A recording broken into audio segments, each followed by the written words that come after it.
The first thing I learned after waking up was that I had apparently been in love with a man I no longer remembered. The second thing I learned was that I had broken his heart. And the third thing was the strangest of all. When I saw him for the first time after the accident, my heart chose him again. I just didn't know why. The hospital room smelled like antiseptic and cold coffee. Outside the window, Denver was buried beneath a pale November sky, the Rocky Mountains barely visible through the haze. I stared at the woman sitting beside my bed. She had been crying. At least, that's what the red around her eyes suggested. "You're scaring me, Nora." She leaned forward and grabbed my hand. "It's me, Mia. Your best friend." I stared at her fingers wrapped around mine. Nothing. No memory. Not her face. Not her voice. Not even the feeling of knowing her. "I'm sorry," I whispered. "Who am I?" Her expression collapsed. For the next 20 minutes, a doctor asked me questions. My name. My birthday. Where I lived. The president. The year. I could answer some of them. But when he asked me what I remembered about the accident, there was only darkness. Apparently, I'd been driving home through downtown Denver when another vehicle hit the rear of my car at an intersection. My car spun, struck the curb, and the impact left me unconscious. My injuries weren't life-threatening. My memory was another matter. Retrograde amnesia, the doctor explained gently. It can happen after a traumatic brain injury. Your memories may return gradually. Don't force them. Mia nodded like she understood. Then she pulled her chair closer. "Okay," she said, taking a deep breath. "Let's start with the basics." I waited. "Your name is Madison Carter. You're 28. You work in architectural design. Your parents live in Seattle, although they're currently overseas for work." She paused. "And me?" "Mia Reynolds. We've been inseparable since college." I smiled weakly. "I'm sorry, I don't remember." She squeezed my hand. "You will." Then she hesitated. "There is one more thing." "What?" "You have a boyfriend." Something inside me tightened. His name, she told me, was Ethan Cole. We had been together for almost 4 years. 4 years. I tried to imagine spending 4 years with someone and waking up unable to recognize his face. "Where is he?" Mia looked away. "He knows about the accident. But he hasn't come?" Her silence answered for her. I frowned. "Maybe he doesn't know how serious it is." "Oh, he knows." That night, Ethan still didn't come. The following morning, Mia told me she'd called him again. He said he'd come when he could. Something about the way she said it made me suspicious. What did he sound like? "Madison. What did he sound like?" She sighed. "Cold." I looked down at the blanket. "Why?" "I don't know." But I knew she wasn't telling me everything. Over the next few days, Mia became my entire connection to the life I'd lost. She showed me photographs. College parties. Road trips. Hikes in the mountains. Christmas dinners. Pictures of me standing beside Ethan. Every photograph made me feel like I was looking at a stranger. Then Mia showed me one picture that made me laugh. It was Ethan. Tall. Dark-haired. Sharp jaw. The kind of face that looked unfairly perfect even in a terrible photograph. "That's him?" "Unfortunately." I raised an eyebrow. "Unfortunately?" She rolled her eyes. "Before you lost your memory, you were obsessed with that man." I stared at the photograph. "Really?" "Maddie, you two were ridiculous." She began telling me stories. How Ethan would wait outside my office just to drive me home. How he used to send me coffee when I worked late. How we once got caught dancing in the parking lot during a snowstorm. But there was something else. He was also Mia searched for the word. Intense. Intense? He loved you like you were the only person in the world. I looked at the photograph again. And now? Mia's smile disappeared. Now you two are over. I blinked. Why? She didn't answer. That night, I finally heard Ethan's voice. Mia had called him from my hospital room. I couldn't see his face, but I heard every word. I already told you, Mia. His voice was low. Controlled. We're finished. My heart gave a strange little twist. She doesn't remember anything, Mia whispered. There was a long pause. Then Ethan said. That doesn't change what happened. The call ended. I stared at the ceiling. What had happened between us? What could I possibly have done to make a man who supposedly loved me refuse to see me after an accident? The next afternoon, my parents arranged for some friends to visit. One by one, strangers came into the room. People who knew stories about me. People who hugged me like they knew me. People whose names meant absolutely nothing. Then the door opened again. And he walked in. I forgot how to breathe. He wore a simple charcoal coat over a black sweater, his dark hair slightly messy from the wind outside. There was something about him. Not just that he was handsome. It was the way he carried himself. Quiet. Guarded. Almost angry. My eyes followed him before I could stop them. I leaned toward Mia. Who is that? She slowly turned toward me. Then she closed her eyes. Oh, no. What? That's Ethan. My stomach dropped. That was him? The man I'd supposedly loved for 4 years? The man I'd supposedly betrayed? The man who had refused to come see me? And somehow, the moment I looked at him, my body reacted before my brain could make sense of it. My heart raced. My palms became warm. And a ridiculous thought appeared in my mind.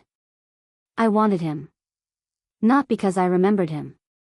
Because some part of me apparently still knew him. Ethan didn't approach. He stood near the doorway, watching everyone else talk to me. His eyes met mine for only a second. There was pain in them. Then he looked away. I couldn't stand it. When he eventually stepped into the hallway to answer a call, I followed him. Ethan. He stopped. Slowly, he turned around. Up close, he was even more devastating. I smiled nervously. Hi. His expression hardened. You shouldn't be here. I thought I should meet my boyfriend. His jaw tightened. I'm not your boyfriend. I swallowed. Ex-boyfriend, then. Yes. Why? His eyes flashed. You really don't remember? No. He stared at me for several seconds. Then he laughed once. There was nothing warm about it. You don't get to do this. Do what?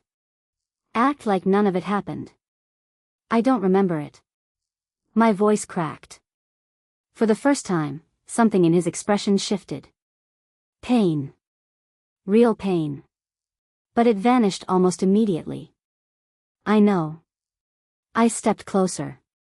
If I did something terrible, tell me. He said nothing. Did I cheat on you? His face went completely still. Then he whispered. I wish that was the worst thing you did. A chill ran through me. What does that mean? He walked past me. I caught his sleeve. Ethan, please. He stopped but didn't turn around. I don't remember my life, I whispered.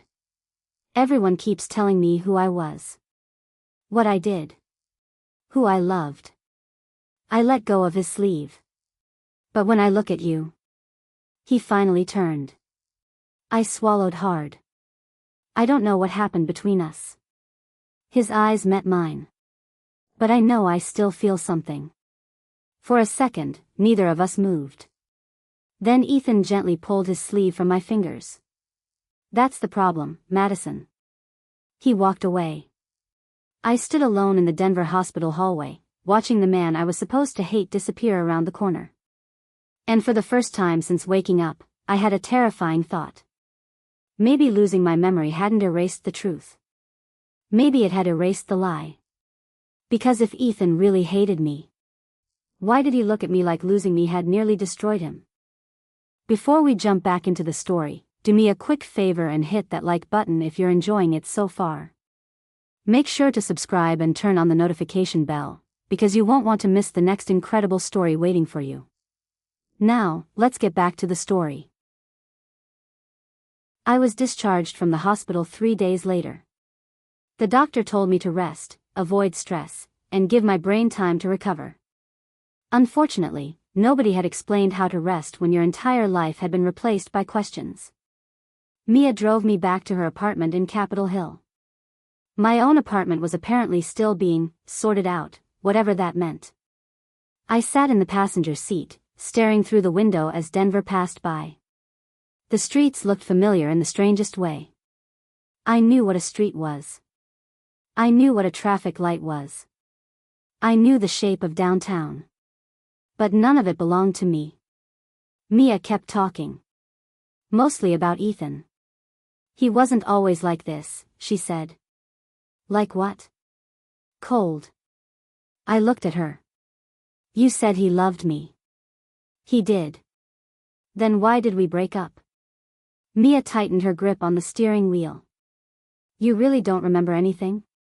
No. She hesitated. I think you met someone else. My stomach tightened. Someone else? His name was Adrian. I waited. Adrian Blake. He worked with you on some architectural project. Did I date him? I don't know. The answer came too quickly. I looked at her. She kept her eyes on the road. You don't know? No. I turned toward the window. But something about the name bothered me. Adrian. It felt familiar. Not like Ethan. With Ethan, there was a strange physical reaction I couldn't explain. With Adrian, there was nothing. Not even a flicker. When we reached Mia's apartment, she helped me upstairs. My belongings had already been moved into the guest room. A suitcase sat beside the bed. I opened it. Clothes. Books. A sweater. A photograph. I picked it up. Ethan and I stood beside a frozen lake. He had his arm around my waist. I was laughing. He wasn't looking at the camera. He was looking at me. I stared at the photograph for a long time. Did I love him? Mia leaned against the door. More than anything. Then why would I leave him? Her expression became strangely unreadable. People change. That answer didn't satisfy me. That night I couldn't sleep. Around 2 a.m, I went to the kitchen for water. Mia was standing there in the dark. She was holding my phone. I froze. My phone? She looked startled. Oh.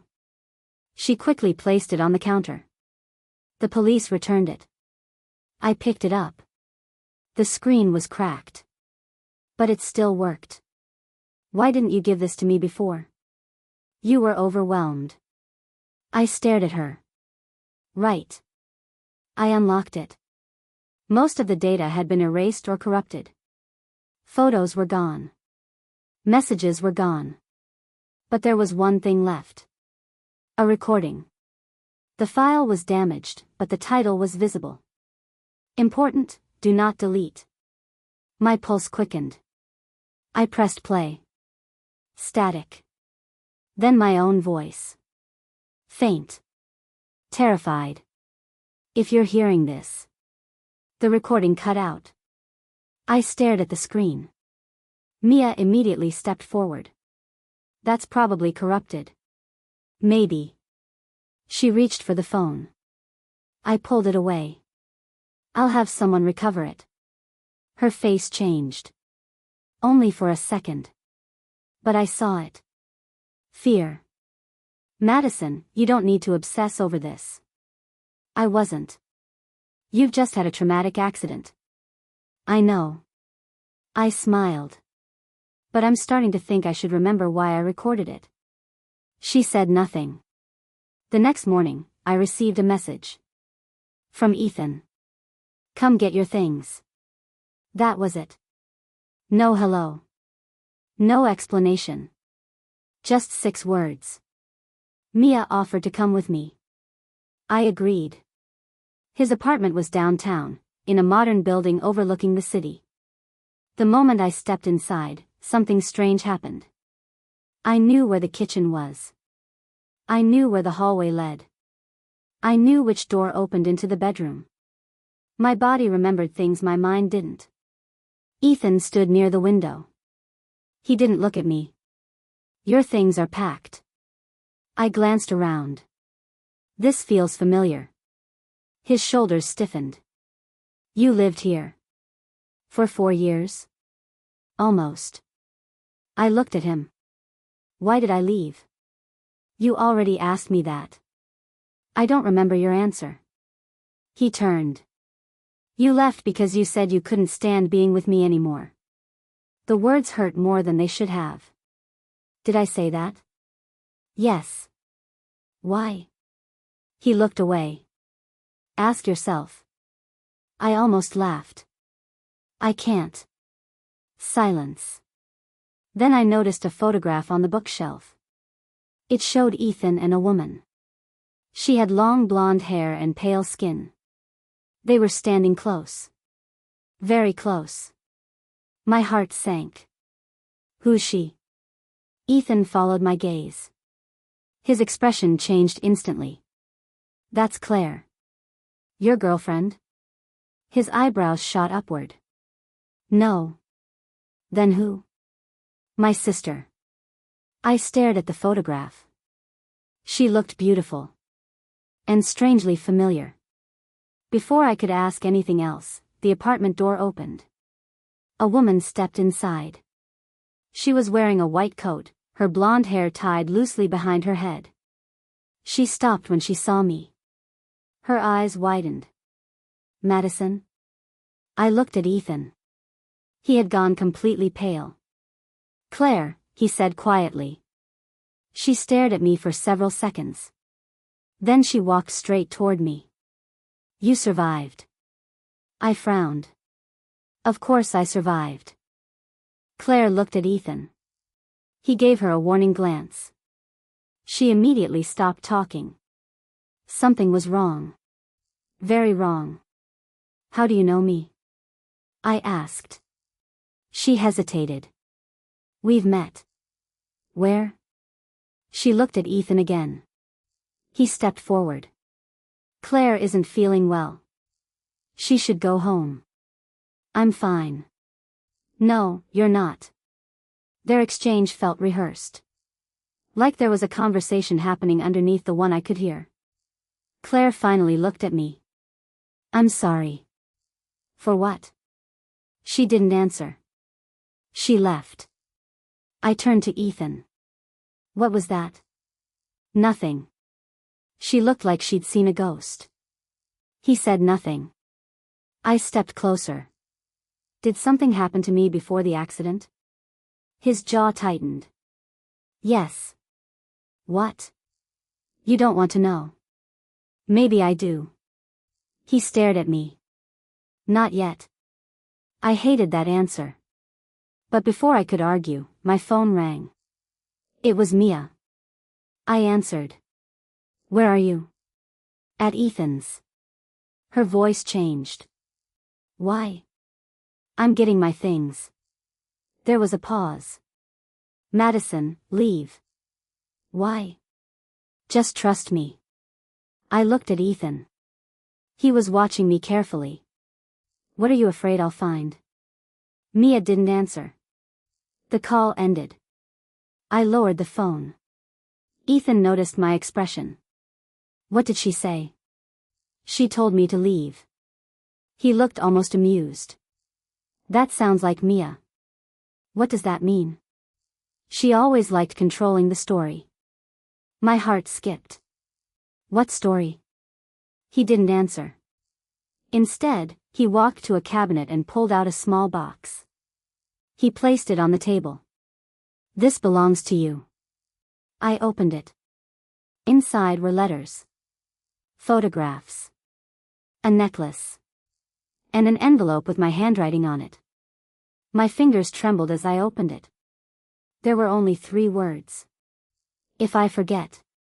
I looked up. Ethan. His expression was unreadable. I found that the night you left. I unfolded the paper. There was more writing underneath. My own handwriting. If something happens to me, don't trust Mia. The room went completely silent. I read it again. And again.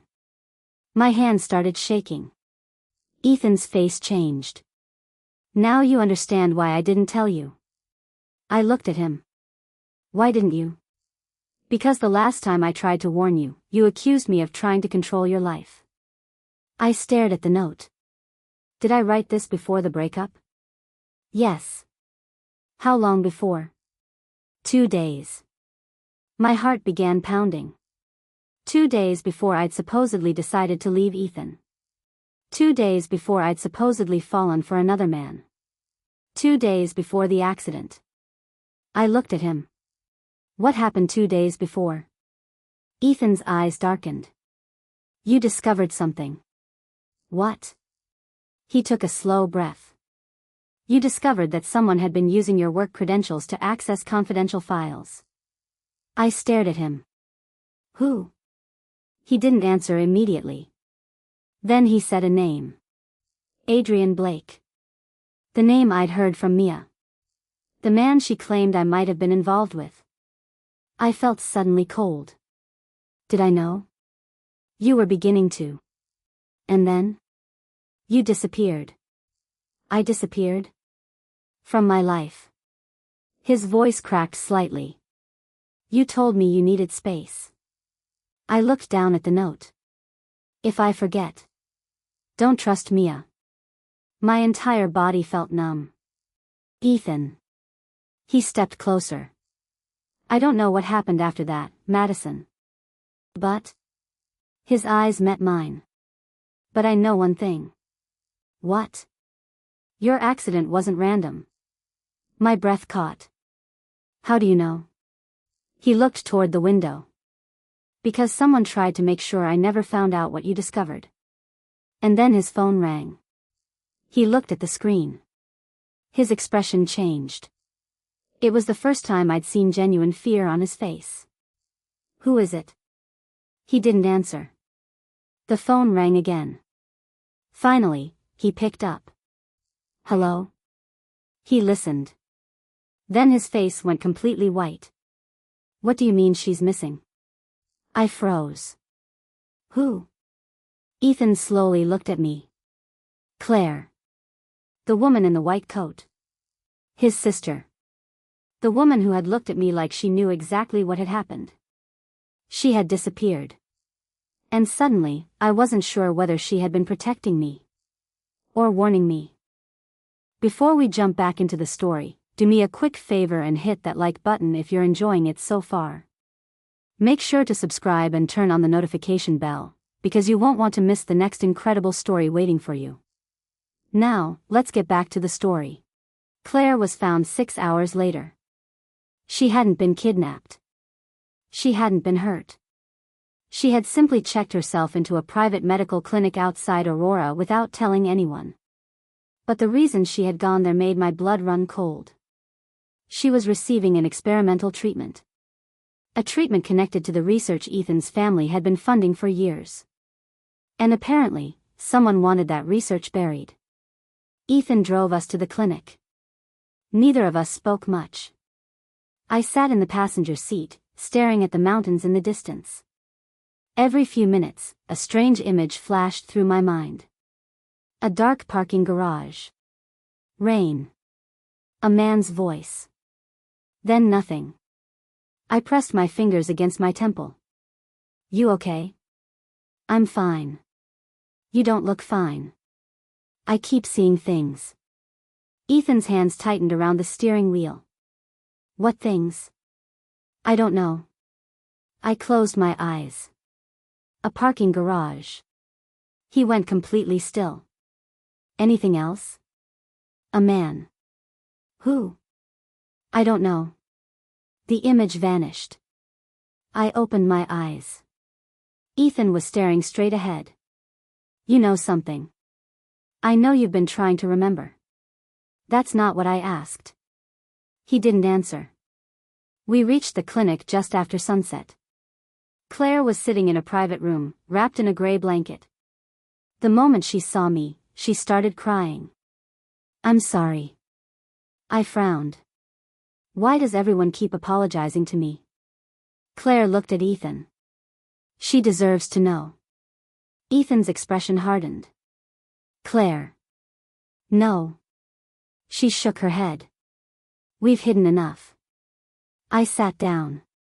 Tell me. Claire took a breath. Before your accident, you were helping Ethan's family investigate something. What? The research. She explained that Ethan's father had spent years funding a treatment for a rare neurological disease.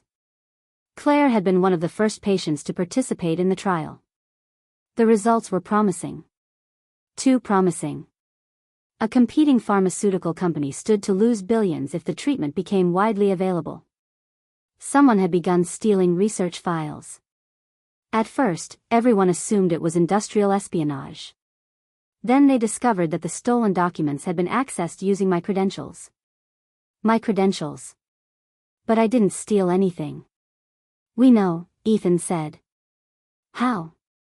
Because you figured out who was doing it. I stared at him. Adrian. He nodded. And Mia?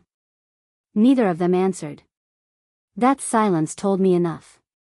I stood up. My best friend was involved. We don't know how much, Ethan said. But you suspect her. Yes. My chest tightened. I thought about all the things Mia had told me. All the details she'd carefully selected. All the things she'd conveniently forgotten. Then I remembered the note. If I forget. Don't trust Mia. Why would she do this? Claire looked down. Adrian had something on her. What? We don't know. I turned toward Ethan. You knew all this before the accident? Some of it. And you still thought I cheated on you. His face tightened.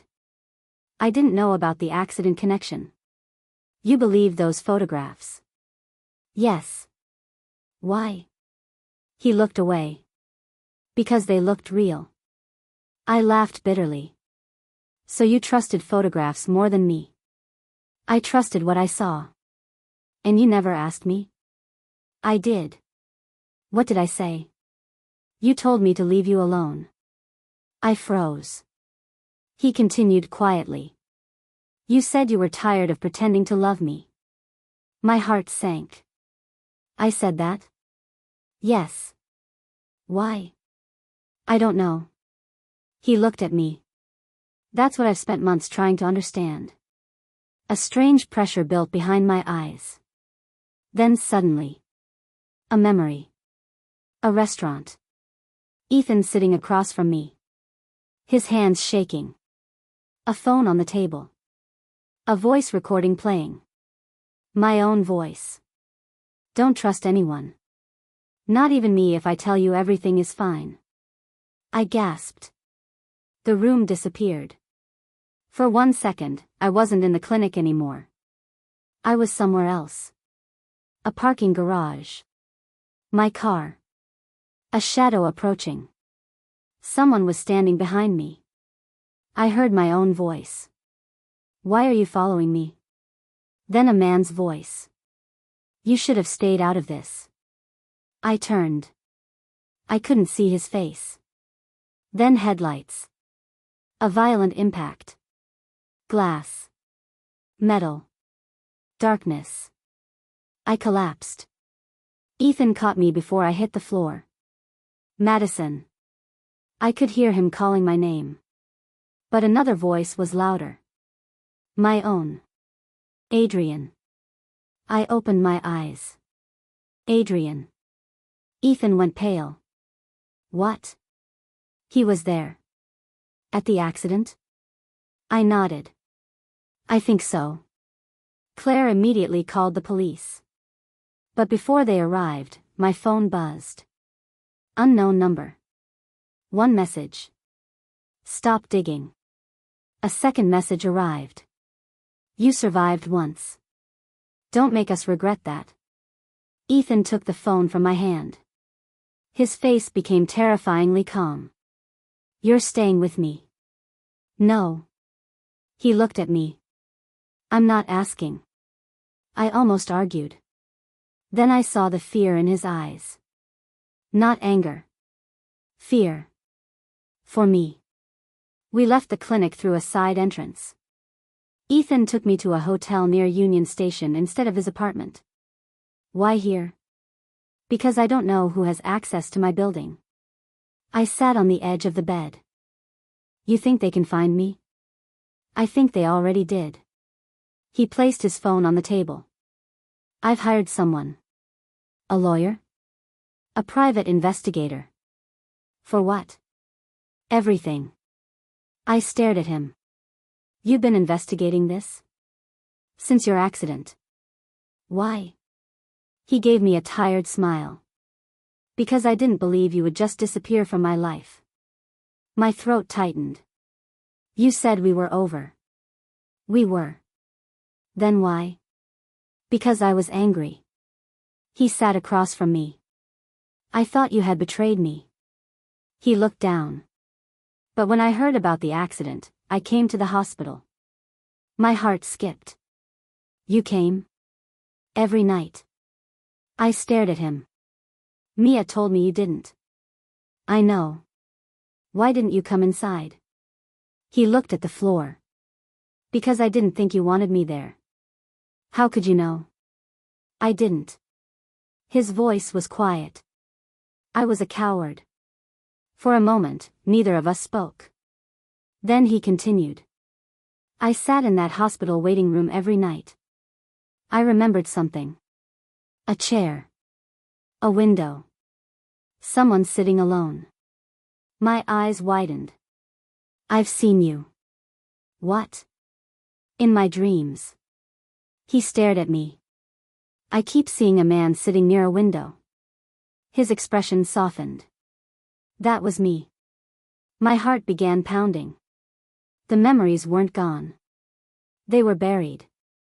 And somehow, Ethan was buried with them. I reached for his hand.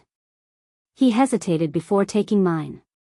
The moment our fingers touched, another memory exploded into my mind. Ethan kissing my forehead. Me laughing. His voice whispering. Whatever happens, come to me first. Then another image. Me standing in a parking garage. Terrified. Calling someone. Not Ethan. Mia. I heard my own voice. I found out who Adrian is working for. Mia's voice answered. Where are you? The garage. A pause. Then Mia said something that made my blood run cold. Don't move.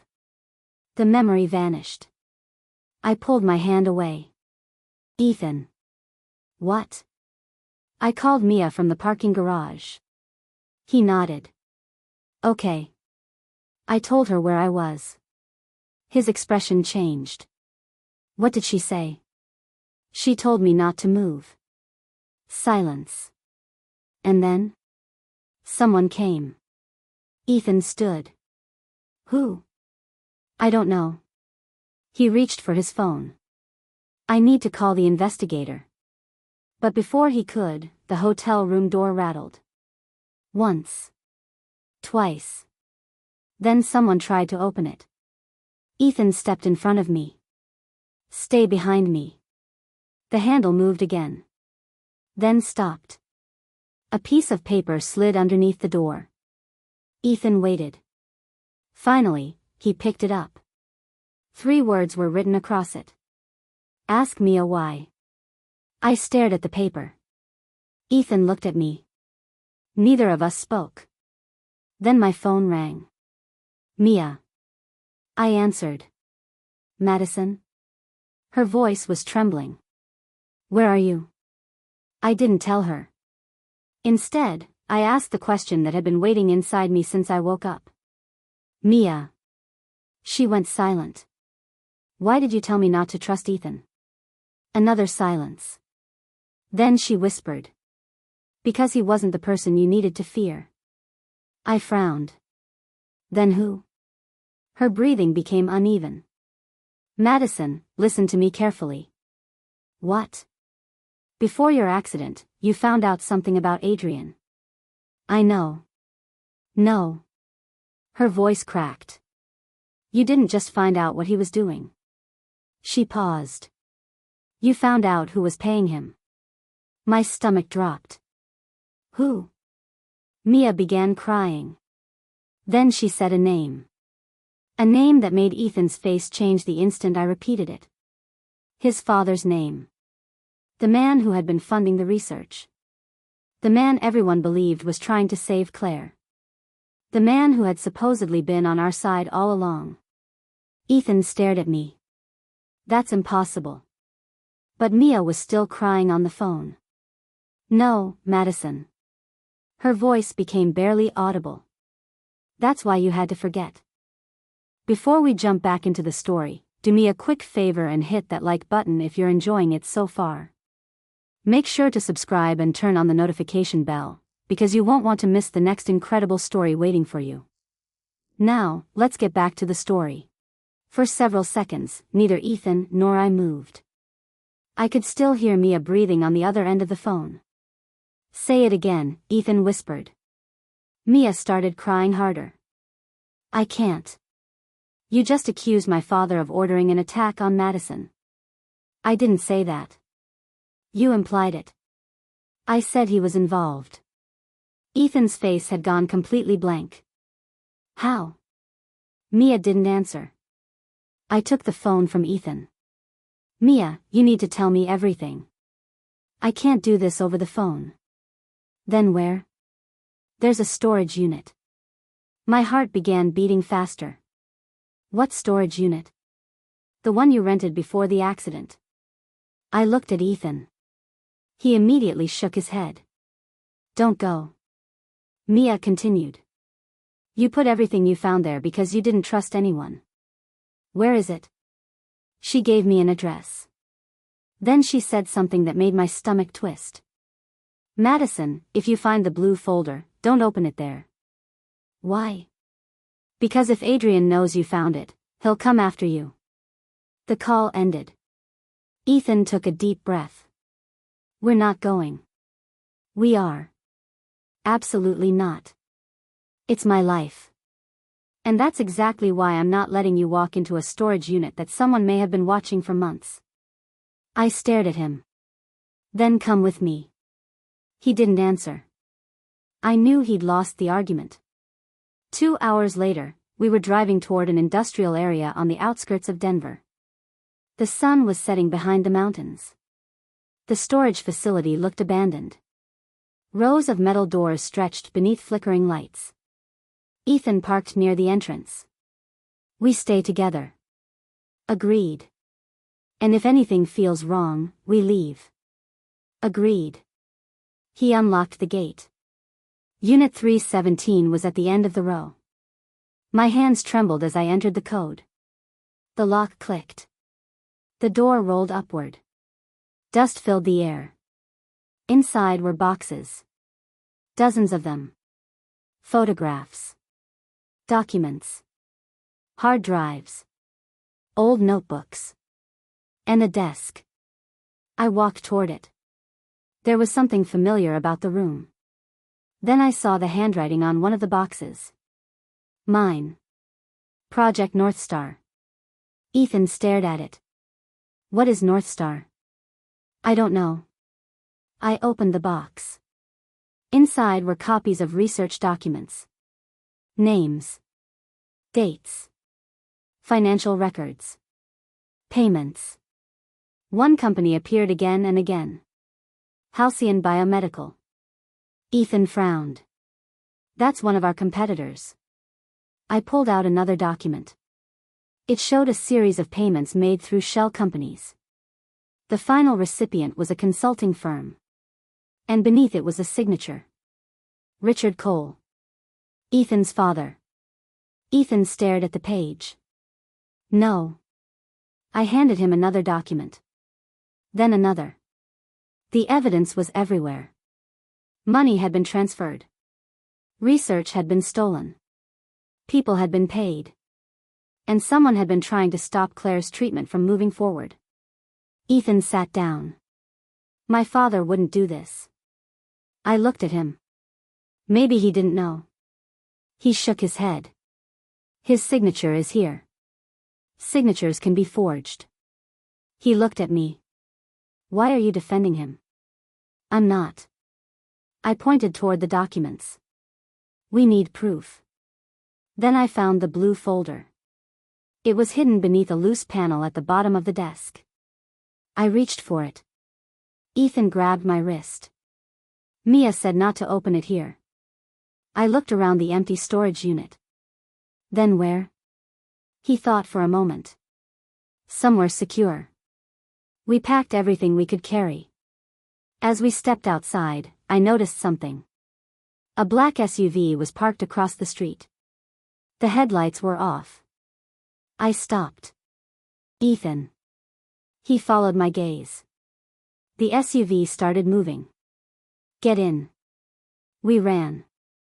The SUV accelerated. Ethan pushed me into the passenger seat and slammed the door. The tires screeched as he pulled away. The SUV followed. For several terrifying minutes, we drove through side streets. Denver blurred around us.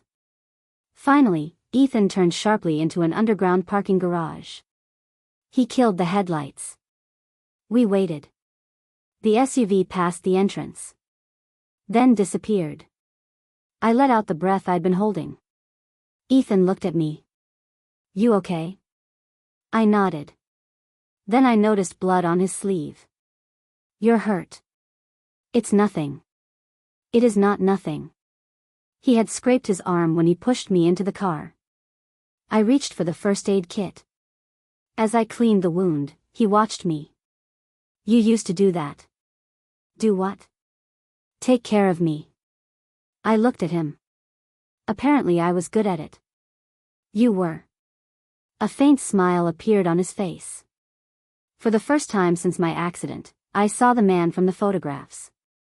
The man who loved me. The man I'd apparently destroyed. Then he said quietly. I miss you. My hands stopped. I know you don't remember. His voice became unsteady. But I miss the person you were. I looked at him. And if I never become her again? He met my eyes. Then I'll get to know whoever you are now. My heart hurt. I didn't know whether it was love or grief. Maybe both. We took the evidence to a lawyer Ethan trusted. The next morning, a forensic analyst examined the files. Most of them were authentic. But there was something more. A hidden folder contained surveillance photographs. Photographs of me. Leaving work. Entering restaurants. Meeting Ethan. Meeting Mia. And one photograph stopped me cold. It showed me standing outside a laboratory. Beside me was Adrian. The date was 2 weeks before the accident. On the back of the photograph, someone had written. She knows. I stared at it. I don't remember this. Ethan looked at the picture. I do. You were there? No. Then how do you know? Because you called me that night. I looked at him. What did I say? You told me you were scared. My breath caught. What else? You said someone had been following you. And you? I told you to come home. I didn't. No. Why? His face tightened. Because 20 minutes later, you sent me a message saying we were finished. I stared at him. It was the same pattern. Every time I got close to the truth, something had happened. And every time, Ethan had been pushed away. Then the analyst spoke. There is something else. He opened another file. Someone accessed the security system at the laboratory the night this photograph was taken. Who? He pointed to the screen. My credentials. Again. I shook my head. I wasn't there. You were, Ethan said quietly. I looked at him. What? You were there. He zoomed in on the photograph. I was holding a folder. On the cover was a logo. A small silver compass. North Star. Then I remembered. Not everything. Just a fragment. Adrian standing beside me. His hand on my shoulder. His voice whispering. You don't understand what you found. Then another voice. Mia. Madison, don't tell Ethan. The memory disappeared. I stood up so quickly the chair fell backward. I remember. Ethan was beside me instantly. What? Mia told me not to tell you. About what? I don't know. I pressed my hands against my head. It's coming back. The analyst looked concerned. Don't force it. But I couldn't stop. Another fragment. A hotel room. Mia crying. Adrian arguing with someone on the phone. A file on the table. Then my own voice. If Richard Cole is involved, Ethan has to know. And Mia's voice. No. If Ethan finds out, he'll destroy everything. I opened my eyes. Ethan was staring at me. You said my father's name. I nodded. I think I found out what he was doing. What? I don't know. Madison. I don't know. I started crying. I remember pieces, but they disappear before I can hold on to them. Ethan pulled me into his arms. I froze. Then, without thinking, I held him back. For a moment, everything else disappeared. The investigation. The accident. Mia. Adrian. His father. All of it. There was only Ethan. His heartbeat beneath my cheek. His arms around me. And a strange certainty that my body had known long before my mind did. Then his phone rang. He answered. Yes? His expression changed. What? I pulled away. He listened silently. Then looked at me. The police found your car. My heart stopped. They found it months ago, he continued. Then why didn't they tell me? Because it was impounded. Where? Ethan swallowed. In a private garage. Whose? He stared at the floor. Your father's. I felt the room tilt. My father? He nodded. And there's something inside it. What? He looked at me. Your original phone. The same phone I'd thought had been destroyed in the crash. The same phone containing the recording. The recording I had made before everything went black. Ethan grabbed his jacket. We're going. I stood. Wait. He turned. If my phone is still in that car. I looked at the blue folder. Then someone wanted us to believe it was destroyed. Ethan nodded slowly. And if the recording survived? I finished his sentence. Then whoever caused the accident has a reason to be terrified. We left the office. Neither of us noticed the man standing across the street. He watched us get into Ethan's car. Then he lifted his phone. She's remembering, he said. A pause. Then he smiled. Yes. He looked toward the road. They found the phone. Another pause. No. His smile disappeared. Don't touch her yet. He ended the call. Then whispered. Let her remember everything first. Because he knew something we didn't. The truth wasn't going to save Madison. The truth was the thing that had nearly killed her the first time.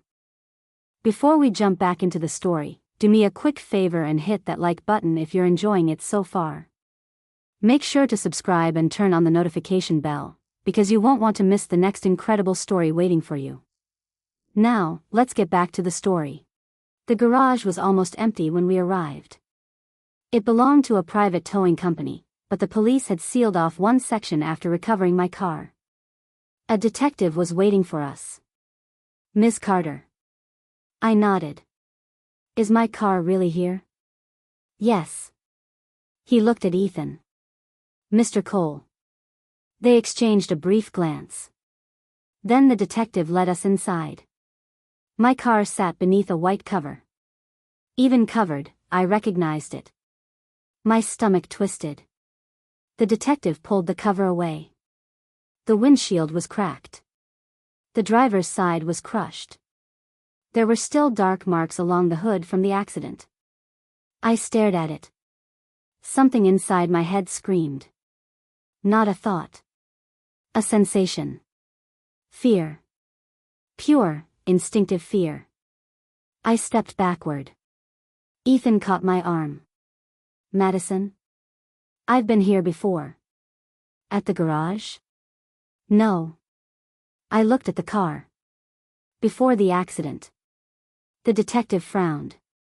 "What do you mean?" "I don't know." Then I saw it. A tiny scratch on the dashboard. 3 letters. Mia. I stopped breathing. Ethan noticed. "What is it?" I pointed. "Why would I write her name?" The detective leaned closer. "We didn't notice that." I reached toward the mark. The instant my fingers touched it, another memory struck. Mia sitting in my car. Her face pale. Her hands shaking.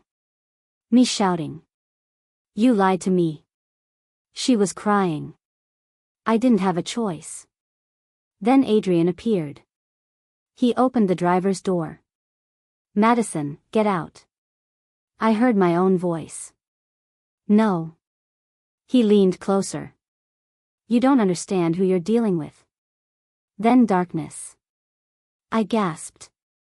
Ethan steadied me. "You're remembering." I nodded. "She was in my car." "Who?" "Mia." The detective exchanged a look with Ethan. "Did she tell you she was there?" "No." "Then that's important." He opened the passenger door. "Your phone was found underneath the seat." My pulse raced. He handed it to me. The device was damaged. The screen was shattered. But the phone itself was intact. I held it like it was something dangerous. "Can it still work?" "Not without forensic recovery." The detective looked at Ethan. "We'll need authorization." "You'll have it." The phone disappeared into an evidence bag. I felt strangely disappointed. After everything, I still had no answers. Then the detective said, "There is one more thing." "What?" "We recovered a second memory card." "From where?" "Your trunk." I looked at Ethan. "What's on it?" "We don't know yet." The detective handed it over. A tiny black card. No label. No markings. We took it to the forensic analyst that afternoon. The files were encrypted. It took several hours to access them. When the first video appeared on the screen, my blood ran cold. It was security footage. A laboratory. Date, 6 days before my accident. I was walking down a hallway. Adrian followed me. Then another person entered the frame. My father. I stared at the screen. He handed Adrian a folder. The analyst paused the video. Ethan looked sick. "That's impossible." "Why?" "My father was in Switzerland that week." I looked at him. "Apparently not." We continued watching. My father pointed at the folder. Adrian nodded. Then my father walked away. The next file showed Mia entering the same laboratory. Then another. Claire. Then Ethan. One by one, everyone connected to me appeared. It was as if someone had been watching all of us. The final video was different. It showed me sitting alone in a conference room. I looked exhausted, frightened, and very serious. I was speaking directly to the camera. If you're watching this, something went wrong. My breathing stopped. I don't know whether I'll remember making this. I looked down at my hands.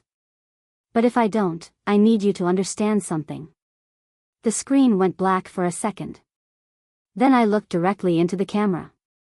Ethan did not betray me. Ethan froze. I stared at the screen. My recorded voice continued. I know what it looks like. I know what they want him to believe. A tear rolled down my cheek. They're going to make him think I chose Adrian. I covered my mouth. The recording continued. I didn't. Ethan whispered my name. But I couldn't look at him. The video showed me leaning closer to the camera. Adrian is working for someone inside Ethan's family. I paused. If you're watching this, I still haven't figured out who. Then I said the words that changed everything. But Mia knows. The video ended. Silence filled the room. Ethan stood completely still. I finally looked at him. I told you. His voice was barely audible. You told me what? That I didn't betray you. He closed his eyes. For a moment, he looked like a man who had been holding his breath for months. Then he turned away. I stood. Ethan. He didn't move. I believed you. His shoulders shook slightly. I believed you when you told me. I walked toward him. But you didn't. I know. You walked away. I know. You let me think I had destroyed everything. I know. His voice broke. I was angry. I stood in front of him. You loved me. More than anything. Then why didn't you fight for me? He finally looked at me. Because I thought fighting for you meant forcing you to stay with someone you didn't love anymore. My chest tightened. I reached for his hand. He didn't pull away. I never stopped loving you, I whispered. His eyes closed. Don't say that. Why? Because I don't know whether I can survive hearing it again. I stepped closer. You don't have to survive it. He opened his eyes. You just have to believe me. For a second, I thought he would kiss me. Instead, he stepped away. We need to find Mia. He was right. We drove straight to her apartment. She wasn't there. The door was unlocked. The place had been searched. Drawers were open. Documents scattered across the floor. A picture frame was smashed. Mia? No answer. Ethan entered first. I followed. Then I noticed blood on the kitchen counter. Not much. But enough. I froze. Ethan. He saw it. His face hardened. We searched the apartment. Nothing. Then I found a note beneath the broken picture frame. My name was written across it. I opened it. Only one sentence. You should have stayed forgotten. My hands began shaking. Then the lights went out. The apartment went completely dark. Ethan grabbed my hand. Don't move. I heard something in the hallway. Footsteps. Slow. 1, 2, 3. Someone was approaching the apartment. Ethan pushed me behind him. The footsteps stopped outside the door. A shadow appeared beneath it. Then the handle began turning. I held my breath. The door opened. And a familiar voice whispered. Madison? I almost screamed. It was Mia. She stumbled into the room. Her clothes were torn. There was blood on her forehead. Ethan rushed toward her. What happened? She looked at him. Then at me. And started crying. He knows. Who? She shook her head. Adrian. I stepped forward. Where is he? Mia grabbed my arm. No. Her eyes were wild. Don't find him. Why? Because he's not the person you think he is. I frowned. What does that mean? Mia looked at Ethan. Then whispered. Adrian isn't working for your father. Silence. He's working for me. My blood ran cold. Ethan stared at her. What? Mia began sobbing. I didn't mean for any of this to happen. I couldn't move. What did you do? She looked at me. I helped Adrian steal the research. My heart broke. But the accident. She shook her head. I didn't know he was going to hurt you. Then who did? Mia's face crumpled. She looked toward the dark hallway. And whispered. Your father. The words hung in the room. Then she added. And he wasn't trying to kill you. I stared at her. Then what was he trying to do? Mia swallowed. He was trying to erase one specific memory. I felt a chill move through my body. Which one? She looked directly into my eyes. The memory of what you saw in the laboratory that night. I waited. What did I see? Mia's lips trembled. You saw Richard Cole kill someone. The room seemed to disappear beneath my feet. Who? Mia whispered the answer. Adrian's father. And suddenly I understood why everyone had been so desperate to make me forget. For several seconds, I couldn't speak. Mia was crying in front of me. Ethan stood beside me, completely motionless. And somewhere in the back of my mind, a memory was trying to break through. A laboratory. A glass door. A man falling. Blood on the floor. My father's voice. Then nothing. What did I see? I asked. Mia wiped her face. Your father was meeting Adrian's father. Why? Because Adrian's father had evidence. Evidence of what? That Richard had been paying people to sabotage the clinical trial. Ethan shook his head. My father would never. He did. Mia looked at him. I saw the documents. Ethan's face hardened. You helped steal them. I know. You helped destroy my relationship with Madison. I know. You lied to both of us. I know. Her voice cracked. I was terrified. I stared at her. Then tell me everything. Mia took a shaky breath. Adrian approached me first. He knew you trusted me. He knew you'd tell me things you wouldn't tell Ethan. So you used me. At first. I felt something inside me break. And later? Later I realized Adrian wasn't trying to expose Richard. He wanted the research for himself. What about the accident? Mia looked down. I found out Adrian had tampered with your car. Why didn't you stop him? I tried. Ethan stepped forward. You called Madison that night. Yes. You knew she was at the parking garage. Yes. And you told her to stay there. Mia started crying. I thought I could get there first. But you didn't. No. Why? She looked at me. Because Richard got there first. The room became silent. I closed my eyes. The memory came again. The laboratory. My father. Adrian. A man on the floor. Richard standing over him. A gun.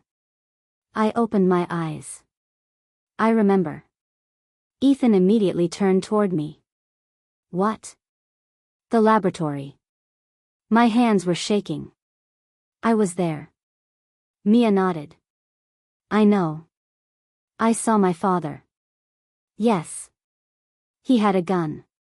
Yes. Who did he shoot? Mia looked at Ethan. Then at me. Adrian's father. My stomach turned. Why? Because he had discovered the payments. And Adrian? He saw his father die. I felt sick. So that's why he wanted revenge. Partly. What do you mean? Mia hesitated. Adrian also wanted the research. Ethan's jaw tightened. And Richard wanted it buried. Mia nodded. They were both using you. I stared at her. Then why did you help Adrian? Her eyes filled with tears. Because he promised me money. I laughed bitterly. Of course. I was stupid. You were selfish. I know.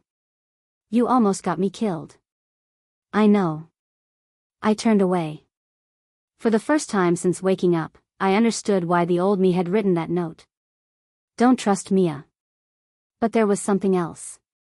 Something that didn't fit. I turned back.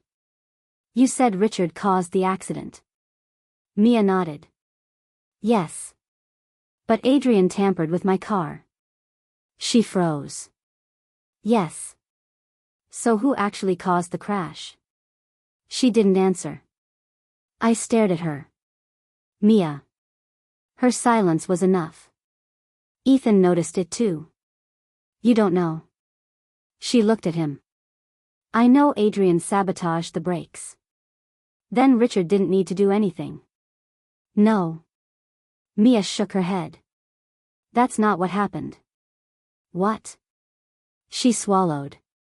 Richard knew about the car. My heart stopped. He knew Adrian had tampered with it? Yes. And he let it happen? Mia nodded. He wanted you frightened enough to stop investigating. I felt cold. But why erase my memory? Because you remembered the shooting. Ethan suddenly looked toward the door. Wait. What? If Richard wanted her silent, why didn't he kill her? Mia stared at him. Because he couldn't. Why? Because someone else had already made sure the police knew about the research. She looked at me. You had sent copies. To whom? Mia shook her head. You never told me. I frowned. If I sent copies, why didn't they come out after the accident? Because Adrian found them. My stomach dropped. He found them? Yes. Where? Mia hesitated. Your apartment. I looked at Ethan. We need to go there. No, Mia said immediately. Why? Because that's where Adrian is. My blood ran cold. What? He called me an hour ago. From my apartment? She nodded. He said he found the last copy. The last copy of what? The evidence. I grabbed my coat. Ethan stopped me. We're not going there. I need to know what's inside. You've already remembered enough. No. I looked him directly in the eyes. They tried to erase my memories. I'm not going to let them decide what I know. He stared at me for several seconds. Then nodded. I'm coming. Mia grabbed my arm. I should come too. I looked at her. I don't trust you. She nodded. You shouldn't. That answer surprised me. But I'm the only person who knows where Adrian keeps his backup. We drove to my apartment. The building was quiet. Too quiet. The elevator doors opened. My apartment door was slightly open. Ethan immediately reached for my hand. Stay behind me. We entered. Everything looked untouched. Almost. My desk drawer was open. The floor was covered with papers. My laptop was gone. I walked toward the bookshelf. Something was wrong. I ran my fingers across the books. Then stopped. One book was backwards. I pulled it out. Behind it was a small metal box. My hands trembled as I opened it. Inside was a flash drive. And a photograph. I picked up the photograph. It showed Ethan and me. We were standing outside the laboratory. But the date on the back was 3 days after the accident. I stared at it. That's impossible. Ethan looked over my shoulder. His face went pale. Madison. I turned the photograph over. There was a handwritten sentence. You were never supposed to survive. Then the lights went out. A sound came from the hallway. Mia whispered. He's here. Ethan pulled me behind him. Footsteps approached. Slow. Deliberate. A man's voice came from the darkness. Madison. My entire body froze. Adrian. You finally remembered. Ethan stepped forward. Stay away from her. Adrian laughed. You still don't understand. The emergency lights flickered on. Adrian stood at the end of the hallway. He wasn't holding a weapon. He didn't need one. He held my laptop. And he was smiling. Your memories aren't the problem, he said. He looked directly at me. The problem is what you recorded. I stared at him. What did I record? His smile disappeared. The truth. He threw the laptop onto the floor. The screen lit up. A video began playing. It showed me. But not the frightened woman from the recording. This Madison looked calm. Determined. And she was sitting across a table from someone I never expected to see. My father. Richard Cole. He leaned toward me. And I heard my own voice say. Tell me what happened the night you killed him. Richard answered. I didn't kill Adrian's father. I stared at the screen. Then he said the sentence that made every piece fall into place. Your mother did. The video cut to black. I couldn't breathe. My father wasn't the killer. My mother was. And suddenly, another memory came rushing back. My mother standing in that laboratory. A gun in her hand. My father screaming. Adrian's father on the floor. And me. Holding the camera. I stumbled backward. Ethan caught me. Madison? I looked at him. I remember. What? I stared at Adrian. I know why they erased my memory. Adrian's expression changed. For the first time, he looked afraid. I whispered. Because I wasn't just a witness. I looked down at my trembling hands. I filmed everything. And Adrian knew exactly where that recording was. Because I had hidden it somewhere only the old Madison would remember. Before we jump back into the story, do me a quick favor and hit that like button if you're enjoying it so far. Make sure to subscribe and turn on the notification bell, because you won't want to miss the next incredible story waiting for you. Now, let's get back to the story. I had hidden the recording in the only place I knew nobody would search. Not my apartment. Not my office. Not a bank. Somewhere connected to the one thing my mother could never take away from me. My memories. I stared at Adrian. I know where it is. His expression changed. Ethan stepped closer. Where? I looked at him. Your father's old cabin. Adrian laughed. You don't remember where that is? Maybe not. I closed my eyes. And then I saw it. Snow-covered pine trees. A wooden cabin near Evergreen. A red mailbox. A loose floorboard beneath the fireplace. I opened my eyes. I remember enough. Adrian's smile disappeared. He moved toward me. Ethan stepped between us. Don't. Adrian stopped. For a moment, nobody spoke. Then Mia suddenly whispered. Madison, run. A loud crash came from downstairs. Someone had entered the building. Adrian looked toward the hallway. He knew immediately. The police. Ethan grabbed my hand. Come on. We ran. Behind us, Adrian disappeared through the back door. Mia followed. The police arrived seconds later. By the time they reached the apartment, Adrian was gone. But he had made one mistake.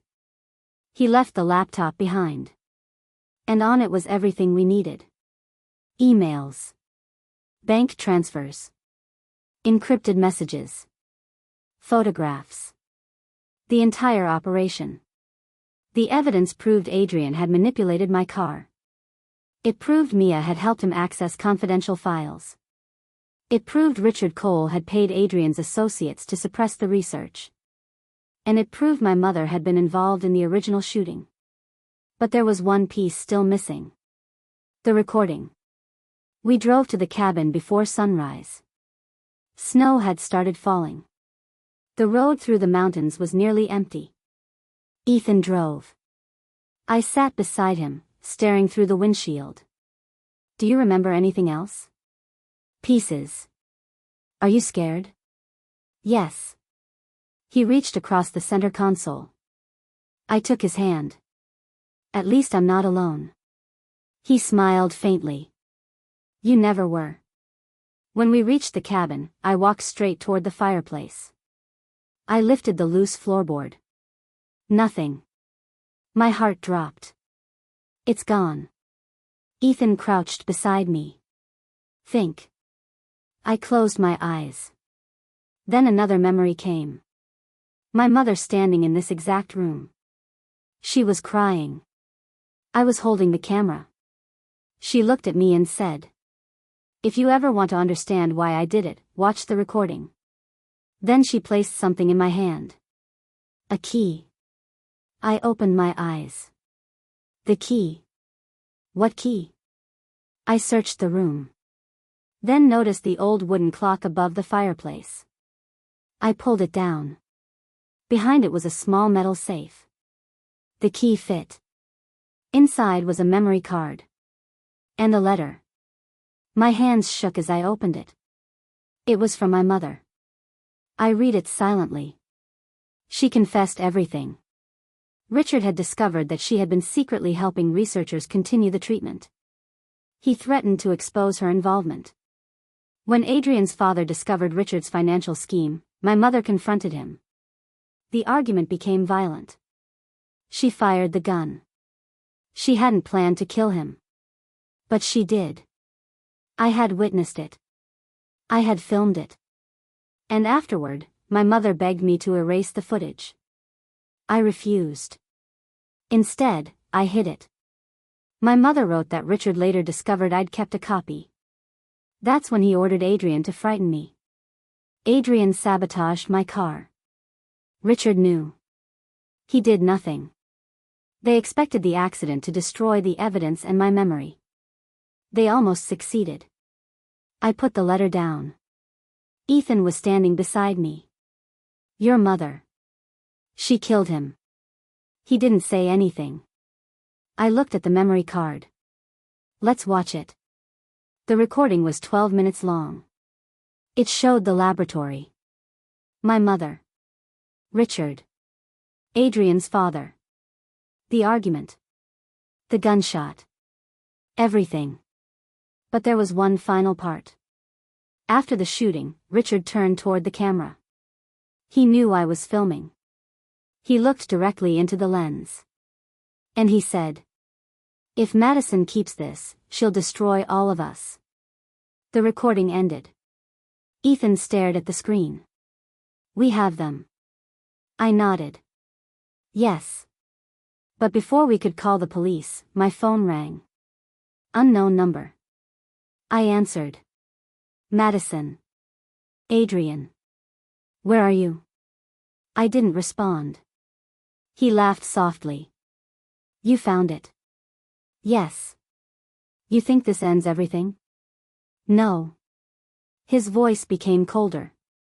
It ends when I say it ends. Then he hung up. Ethan immediately called the police. They traced the call. It came from an abandoned warehouse near the city. The police arrived before we did. Adrian was arrested trying to leave through a back entrance. Mia was arrested 2 days later. She cooperated with investigators and admitted everything she knew. Richard Cole was arrested a week afterward. My mother turned herself in after the recording was authenticated. She confessed to the shooting. She also admitted that Richard had threatened her for years. The trial lasted months. Adrian was convicted for corporate espionage, evidence tampering, conspiracy, and deliberately sabotaging my vehicle. Richard was convicted for obstruction, financial crimes, conspiracy, and his involvement in the cover-up. Mia received a reduced sentence for cooperating. And my mother. She accepted responsibility for what she'd done. The research was eventually released. Claire continued treatment. And, against every expectation, she improved. The first time I saw her walking without assistance, she cried. So did Ethan. I remember thinking that after everything we'd lost, it felt almost impossible that something could still be saved. But one thing remained unresolved. Us. Ethan and I didn't immediately become a couple again. We spent months talking. About the breakup. About the lies. About the photographs that had destroyed our relationship. About the things we'd both done wrong. He admitted that he should have trusted me. I admitted that I had tried to solve everything alone. Neither of us pretended the past hadn't happened. We simply stopped allowing it to control the future.